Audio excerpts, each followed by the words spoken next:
Aussi est-il important pour vous de connaître Jésus. Qui est-il? Pourquoi était-il venu dans ce monde malade? Le monde est beaucoup plus malade qu'avant. Pourquoi? Parce que nous sommes devenus plus incrédules. Alors, nous devons corriger tous ces aspects. Et pour ce faire, il faut aller dans la Bible. Donc, retournez à la Bible. Back to the Bible. Retournez à la Bible. C'est le livre authentique. La Bible n'est pas fictive. Elle est authentique. C'est là que vous trouverez la vraie vérité. C'est là que vous trouverez la meilleure façon de faire.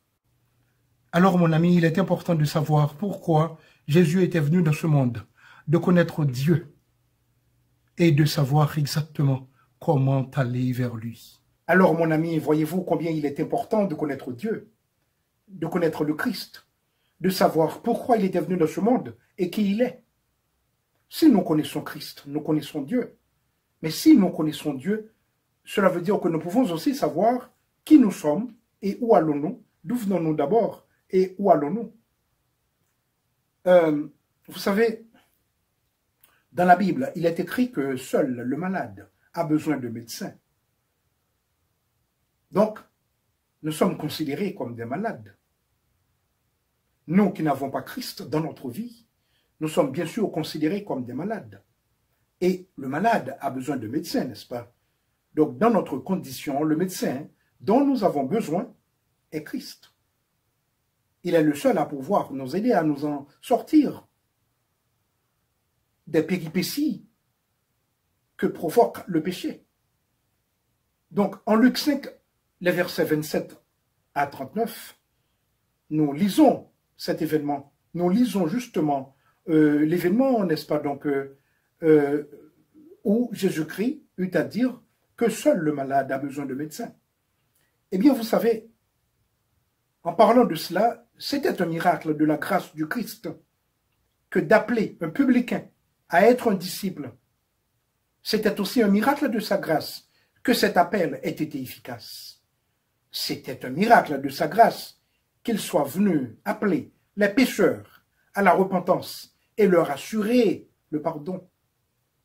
C'est un miracle de savoir que c'était de sa grâce qu'il ait supporté si patiemment la contradiction des pécheurs contre lui-même et ses disciples. C'est un miracle de sa grâce qu'il ait fixé les services de ses disciples en fonction de leur force et de leur position. Le Seigneur forme progressivement son peuple pour les épreuves qui lui sont attribuées. Mes amis, nous devrions copier son exemple en traitant avec les faibles dans la foi ou le croyant tenté. Le croyant est toujours tenté. Il est tenté par le monde, car le monde appartient à Satan. Et la tentation ne vient jamais de Dieu. Aucune tentation ne vient de Dieu, mais de Satan, notre adversaire, notre ennemi, notre plus grand ennemi. Et nous luttons contre les principautés, c'est-à-dire contre Satan et tout ce qui est mauvais dans ce monde. Nous luttons contre tout cela. Satan est très méchant. Il est très vilain. Il nous poursuit. Il poursuit les chrétiens. Il vous empêche de suivre convenablement le Christ. Il vous empêche de marcher selon les préceptes de la Bible, selon la parole de Dieu, parce qu'il a besoin de vous détruire. Il sait qu'il sera bientôt détruit, mais il ne veut pas être le seul à l'être. Il veut avoir de la compagnie, et cette compagnie, c'est vous, c'est moi. Mais heureusement que le Christ est là.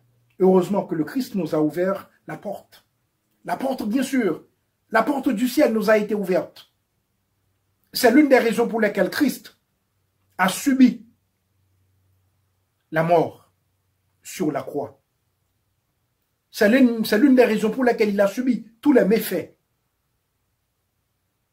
de ce monde. Parce que Satan préside tout ce qui est mauvais, tout ce qui est mal. Satan préside tout cela.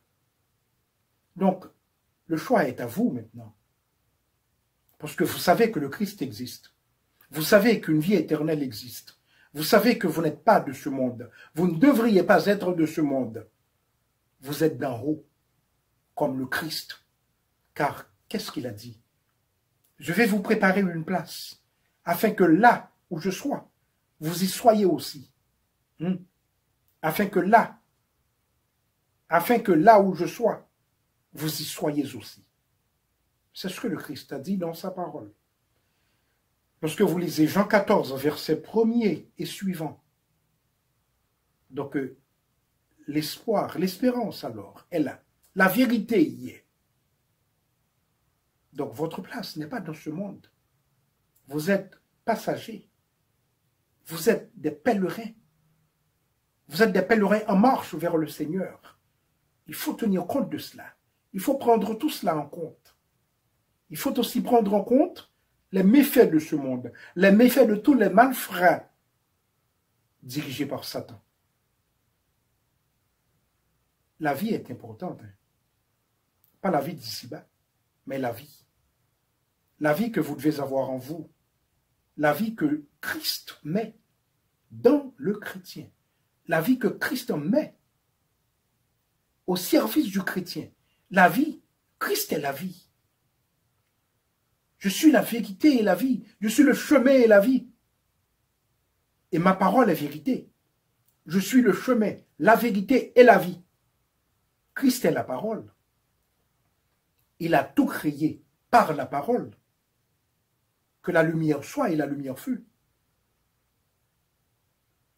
Que les ténèbres soient séparées de la lumière. Et c'est exactement ce qui est fait. C'est-à-dire que les ténèbres, c'est la nuit.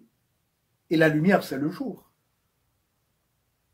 Donc, que les ténèbres soient séparées de la nuit, et c'est exactement ce qui était fait. Et cela fut ainsi. Alors, que faites-vous? Que faites-vous encore dans ce monde? Que faites-vous encore dans ce monde? Pourquoi êtes-vous encore au service de Satan? Pourquoi ne cherchez-vous pas Dieu? C'est ce qu'il faut faire. Je vous en prie. Je vous en supplie. Laissez tomber le monde. Laissez tomber Satan et son monde. Choisissez de marcher avec Dieu. Vous serez très bien dirigé. Vous serez dans la lumière. Vous serez affranchi. Si vous croyez en la parole, vous serez affranchi de vos péchés. C'est-à-dire que vous serez libéré de vos péchés. Et vous serez avec Christ. S'il vous plaît. Laissez tomber Satan. Venez à Christ. C'est mon souhait le plus sincère. À bientôt.